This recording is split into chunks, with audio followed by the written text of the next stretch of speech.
I firmly believe that having good community members will help you build great marketing strategies. Just do not sell things that are not true and don't get community overhyped for something that's only going to come in 3 or 4 years. They will start to look at things like unique active wallets, even though that can still be gamed with things like Sybil attacks. Find something you're passionate about in the space. It could be a token, it could be a protocol. Get involved with the community. I'm Ade Molajo, and for 10 years I worked as a digital transformation consultant for some of the most prestigious firms in the world. I then made the leap into AI and Web3 as an ecosystem builder. I quickly climbed up the ranks, became a subject matter expert, and built a solid network. Join me fortnightly as I interview some of the most interesting minds in the space on what it takes to have career success. Whether you're a newbie or an industry veteran, come and learn what it takes to level up your career.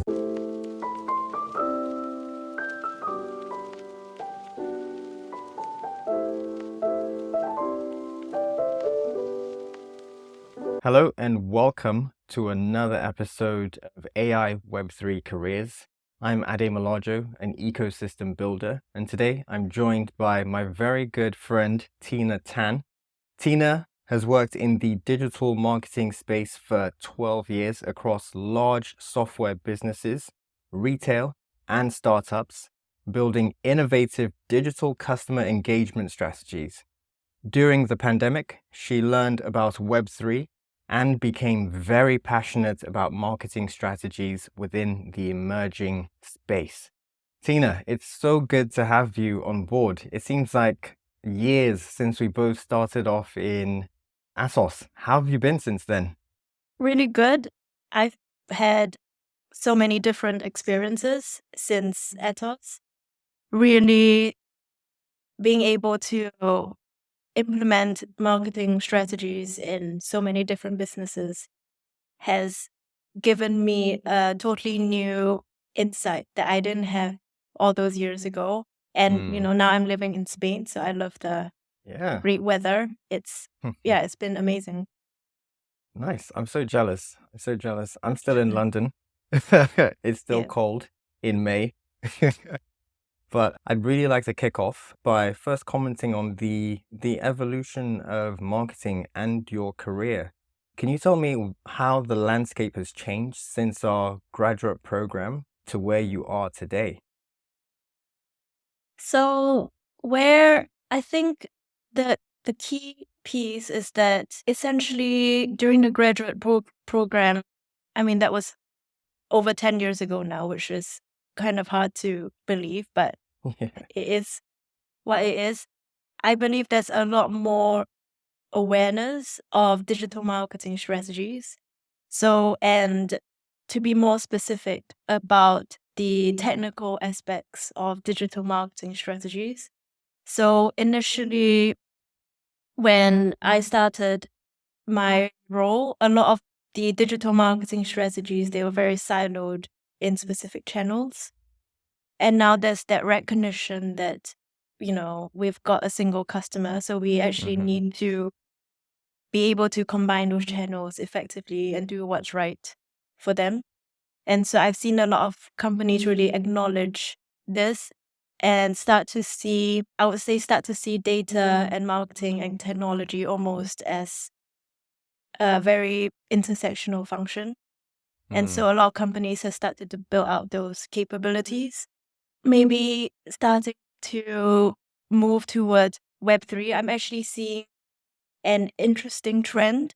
So because given that traditional markets or traditional industries has really embraced that digital marketing strategy, I actually think for startups, digital marketing in some senses is a lot easier. They don't have to deal with all the pain of trying to connect so many different touch points.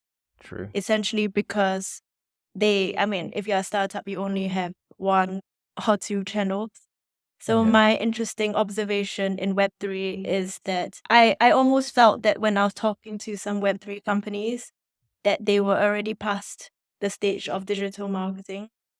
and they will be moving more, and they're more interested almost in brand marketing strategies Okay. and community marketing strategies that are, so in one sense, Web3 is, it's funny how things happen in cycles, because my thoughts when I looked at Web3 is that there's going Yeah. to be a big swing back Mm. towards brand, but brand wouldn't be in the same format as what we have thought about before. So, Mm. in the past, brand was very much one way, where you have Yeah. companies like Coca-Cola, they make their huge television ads. True. But whereas now brand with communities, customers being so vocal Mm. really becomes very community driven too. So I kind of Very see true. Web3 as going to define the new. I would say Web3 will be essential in defining a new approach to brand marketing, is my Nice. And personal with opinions. this shift, do you find it easier to do marketing, having so much buy-in and so much participation from the community, or does it actually make your life much harder, having to be so engaged with the community? So I feel like 2021 and 2022 were almost bad examples of how it should be like to Yeah. manage marketing with a community. If you think Mm-hmm. about, but I am of a firm belief that a community is essential for your product to grow, because if you actually think about any software product, Mm-hmm. you always start with a very strong pool of power users at the start. These are the people who Exactly.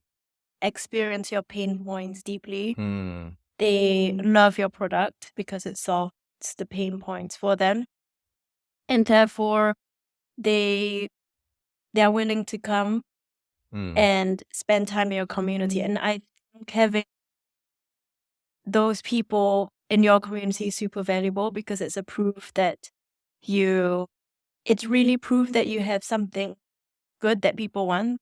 And you Yeah. can also help that to understand your product market fit a little better. So I firmly believe that having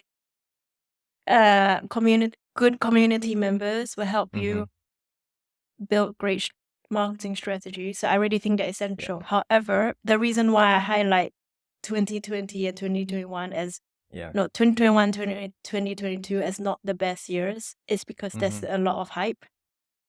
So if you Very true. think a lot of these Discord communities have, some of them 10,000 people, Mm-hmm. if or like a couple thousand, I don't. And there is, let's be honest, you can't really talk to 1,000 people at once. No. No. It's not possible. So actually a big Discord with tons of members is not really a true community. Mm-mm. And in fact, when it's led on by hype, especially if you see with the metaverse, I mean, the best Mhm. example was the metaverse mint in 2021, was it? I can't I recall think now. so. Was it Yeah. 2020? I think it was And 2021. the price then subsequently fall to almost zero. It's a sign that Awkward. just from the NFT space, just because you have got Discord members does not mean Hmm. that they are what you want. So No, I think it's very important to understand and properly define in this space what we mean by community members, because exactly. there is way too much misinformation, and a lot of NFT projects, when they first start, they're like, oh, we want to build a community, but Hmm. no, they're not. They're not really trying to build community in the strict sense of the word. No, no, They're it trying seems, to get, hype yeah, and eyeballs. exactly, So exactly. It's more like it's hype farming. They're trying to get some social proof rather than do the work and engage with community members who can actually help their project grow. And that's a good segue into the next question I have for you, actually, because you did mention that it's important to have a community Just the same way as when we were in consulting, it was important to focus on your user. If you don't solve your users' problems, then you don't have a successful project. In the same way, you don't solve your community's problems, then you don't have a successful project in Web3. What would you say about the challenges in building trust and credibility? Like we just touched on, it's all about hype.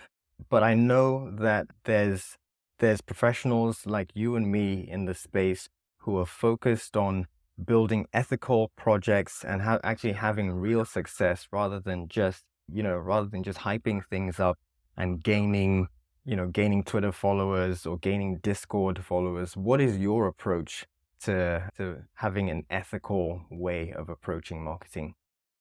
To be honest, I think ethical is a very but first of all, I think we need to really think about what ethical means, because I think it's very important not overpromise what you're not going to deliver. Exactly. I think that is the fundamental of it. But at the same time, if I have to be honest, in the Web3 space, when there's so much hype, Mm-hmm. fully aligning to what your community expects you to do is almost impossible.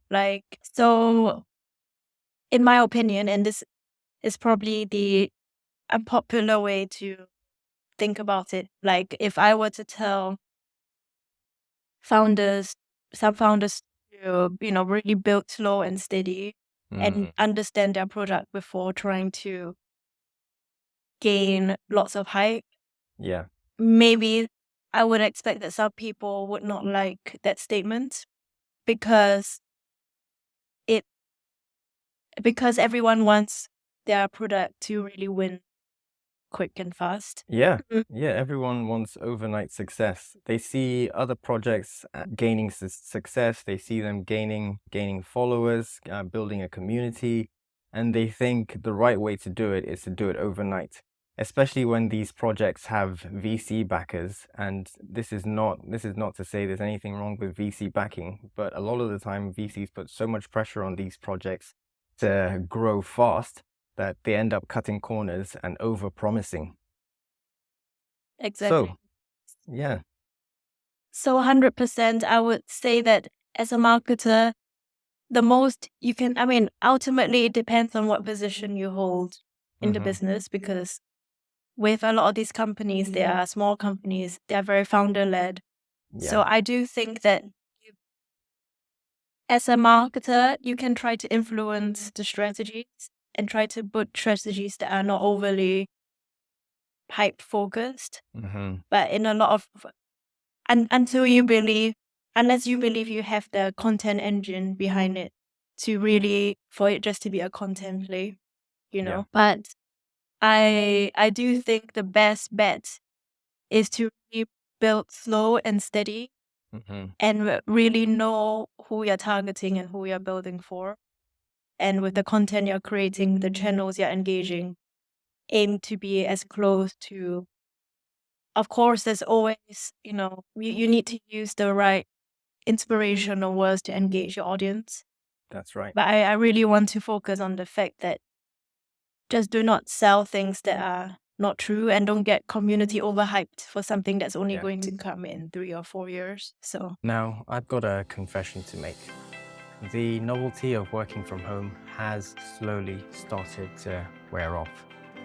When I want some flexibility in my workspace arrangements, I head to WeWork. Join the vibrant community at WeWork and enjoy 1 month free on new memberships. This is perfect for professionals in the AI and Web3 space. Their flexible workspaces offer the ideal environment for collaboration and growth. Don't miss out. Claim your free month at WeWork today by clicking on the link below my YouTube videos, or simply heading to ademolajo.com and navigating to the resource section. That's right. Yeah, exactly. Especially as we are in the thick of this bull market, everyone want to put their stamp on the world no matter what it takes. They're just gonna overhype things that aren't ready for the market. But it's important to remember that it's not just about this bull cycle. There's years to come. There's going to be community members, and if you do the wrong thing, they're going to get annoyed. And we've seen this. I know you and me have seen this over and over again as community members get annoyed because corners are cut or whatever. But I want to ask you something a bit more technical for marketing. When it comes to measuring success, how would you say you do things differently in the Web3 space compared to when you were doing marketing in consulting, for instance? Sure. I think if I were to, in my opinion, the fundamentals of measurement, Mm-hmm. they are not necessarily going to change in a sense. Okay. But there are, of course, differences that I will talk through. Yeah. So let's say if I were to draw parallels to my old world, so for B2C, let's say if I was working in e-commerce businesses, the endpoint would always be looking at, if I was a marketer, I'll be looking at things like, oh, how many people convert to actually purchasing a product.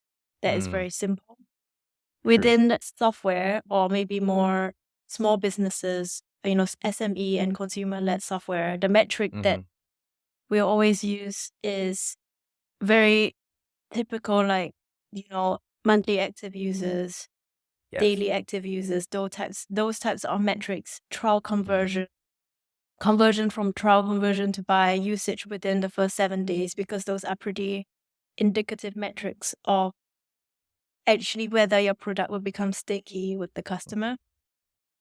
And then in enterprise, we used to look at, when we're measuring marketing performance, it will always be the pipeline generated. And then what actually did convert to a sale later on, and the marketing influence or the marketing attributed to it. In Web3, I would also apply, in the first space, is that in Web3, I really first initially applied a similar lens to looking at the nature of business that it is. So if you are infrastructure business, let's say, and your main target audience is enterprise, then initially I really look very much at the same metrics of pipeline. I still think it's incredibly relevant as well. But the things that I think where it does start to diverge is that in a lot of Web3 spaces, instead of having a website, they are essentially using their Discord community as a bit of a hub. So if you think about Web2 or any non-Web3 businesses, really, when they're trying to drive traffic somewhere, they're always trying to drive it to their websites. So people have these one-way interactions on their website, usually consuming content, viewing webinars, etc.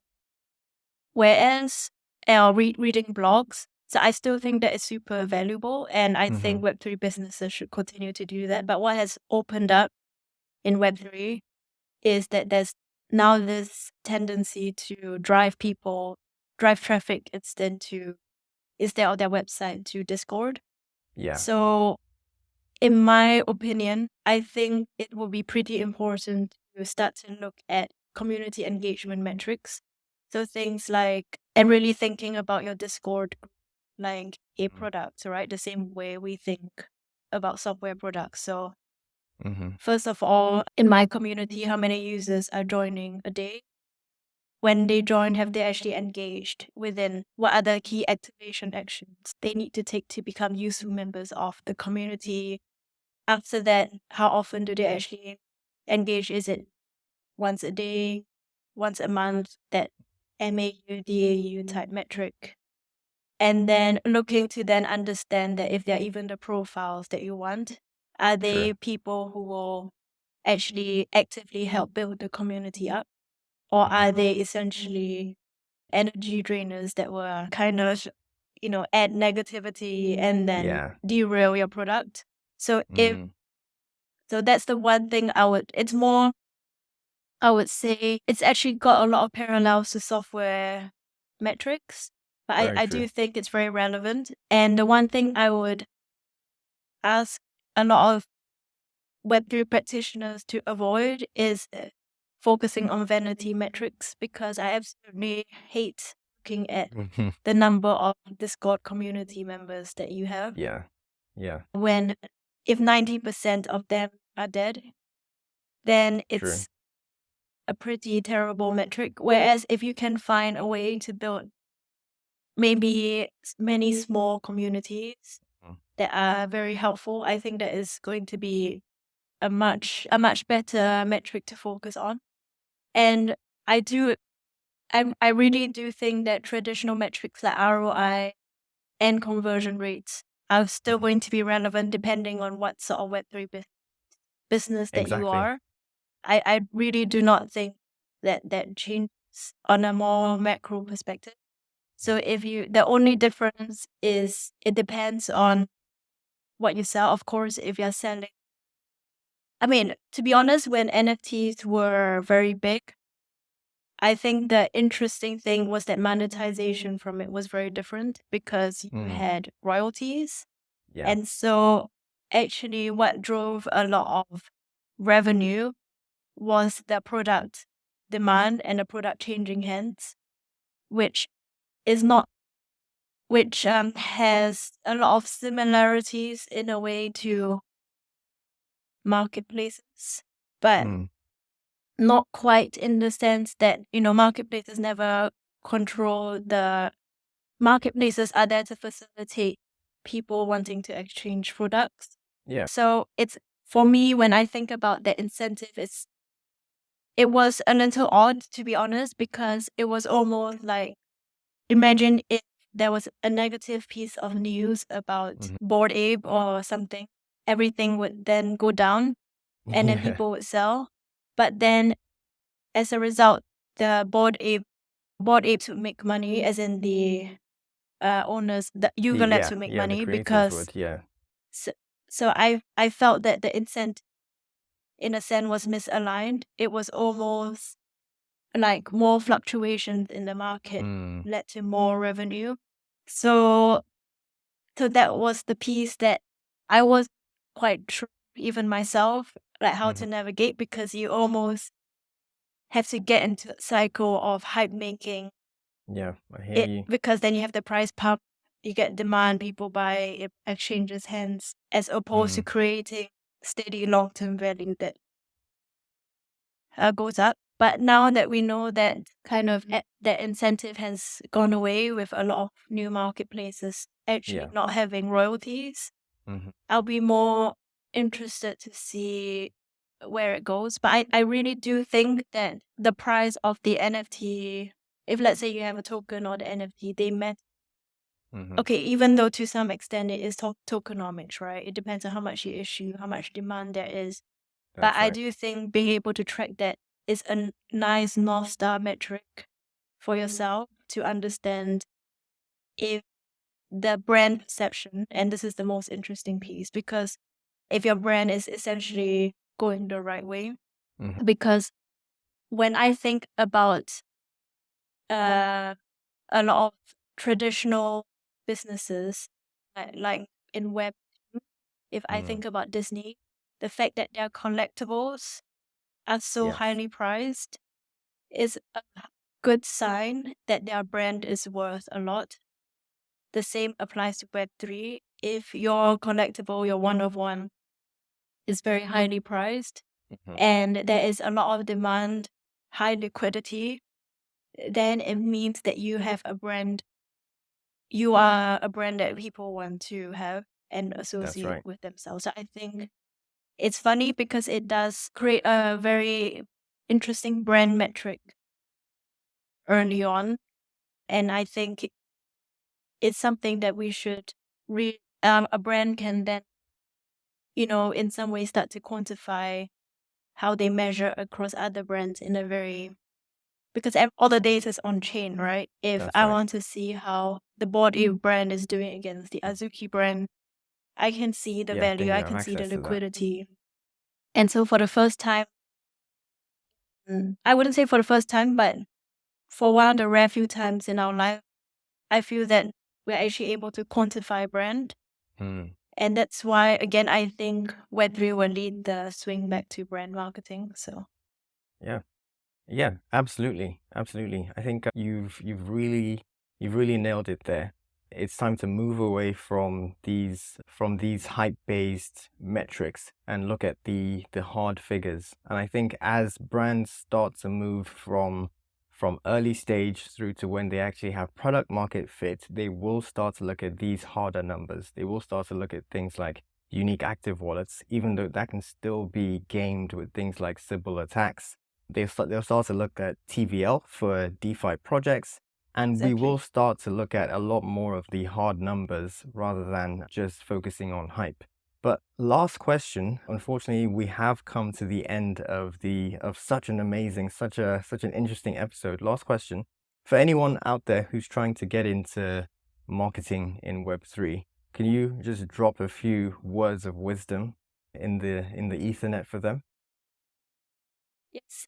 I think that with Web3 is such a new and innovative space, and you have the benefit where there are actually not many people who actually have the expertise that are needed. So I would actually advise them to find something that you are passionate about. So just find Mhm. something you're passionate about in the space. It could be a token, it could be a protocol. Get involved with the community.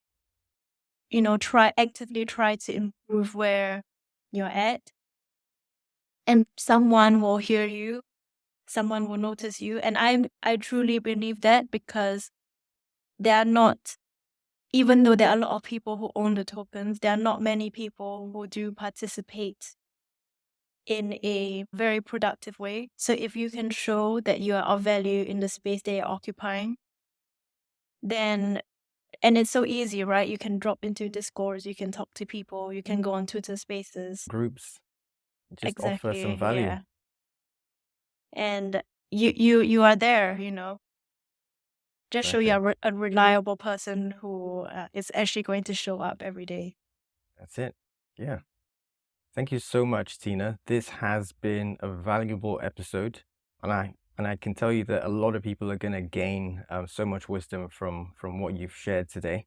And I hope you have a good rest of the day. Thank you so much. I appreciate your time. Thank you.